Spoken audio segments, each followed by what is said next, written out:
মোটা পেঁয়াজ দিয়ে মায়ের হাতের স্পেশাল এই চিকেন ভুনাটা আমার আর আমার বোনের এত বেশি পছন্দ, যতই আমরা ভুনা করে খাই না কেন, যাদের হাতেই খাই না কেন।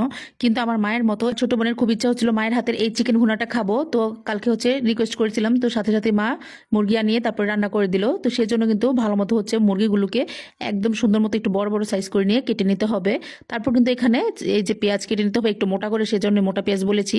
তো চিকেনগুলো খুব ভালো মতো ধুয়ে পানি ঝরাতে দিয়েছিলাম। আর এখানে হলুদের গুঁড়া আর মরিচের গুঁড়া, লবণ, মরিচের গুঁড়া দেয় নাই, এগুলো দিয়ে মা খুব ভালো মতো ঝাঁকিয়ে মাখিয়ে নিচ্ছিল আর কি। তো তারপরে কিন্তু এগুলো খুব ভালো মতো ভেজে নেবে। মা সবসময় অনেক কড়া করে মানে ভাজি করে এই চিকেনগুলো, কিন্তু আজকে আমি ভিডিও করতেছিলাম, আমার এত ধৈর্যগুলো ছিল না। সেই জন্য কিন্তু মাকে বললাম একটু কম ভাজার জন্য। তারপরে দেখেন যে অনেকটাই শক্ত শক্ত করে ভেজে নিয়েছে। মা কিন্তু আরও বেশি শক্ত করে ভাজে। তো যাই হোক, এখানে কিন্তু আদা রসুন সহ সব কিছু খুব ভালো মতো আমি গুছিয়ে দিছি, আর মা রান্নাটা করতেছে আর কি। তারপরে কিন্তু এই যে চারপাশে তেলটা ছড়িয়ে দিল, তারপরে এই যে ভেজে নিচ্ছিল।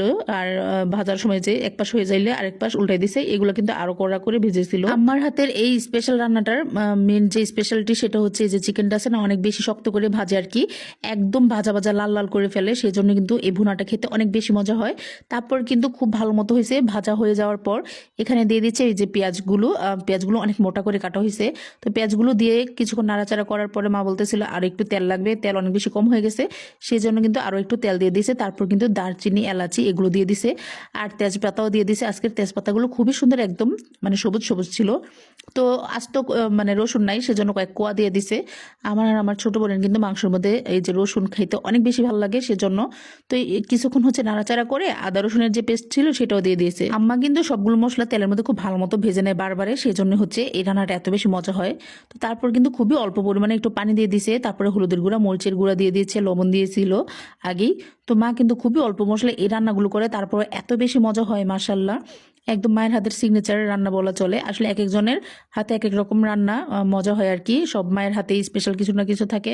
তো আমার মায়ের হাতে কিন্তু অনেকগুলো রান্নাই হয়েছে খুব স্পেশাল, তার মধ্যে সবচেয়ে বেস্ট হয়েছে গরুর মাংস আর এই চিকেন ভুনাটা। তো যাই হোক, তারপর কিন্তু চিকেনগুলো দিয়ে তারপর মশলার সাথে খুব ভালো মতো কষিয়ে নিয়েছে বেশ সময় নিয়ে। এই পর্যায়ে কিন্তু যে কলিজাটাও ভেজে রেখেছিল সেটাও দিয়ে দিয়েছে।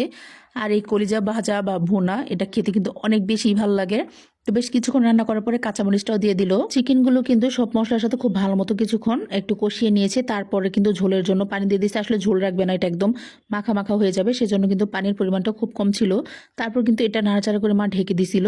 প্রায় 20-25 মিনিট পরে রান্নাটা কমপ্লিট হয়ে গেছে। তারপর কিন্তু জিরার গুঁড়ি দিয়ে দিয়েছে একটু বেশি করে, এটা হচ্ছে বাসায় বানানো মানে ভাজা জিরার গুঁড়া আর কি। তো এটা দিয়ে বেশ কিছুক্ষণ 2-3 মিনিট রান্না করলে এটা কমপ্লিট হয়ে যাবে। তো গাইস, আমার ভিডিওগুলো আপনাদের কার কার কাছে ভালো লাগে অবশ্যই কিন্তু কমেন্টে জানাবেন। আপনাদের কমেন্টস পড়তে আমার ভীষণ ভালো লাগে। তো আজকে এই পর্যন্ত, সবাই ভালো থাকবেন, আল্লাহ হাফেজ।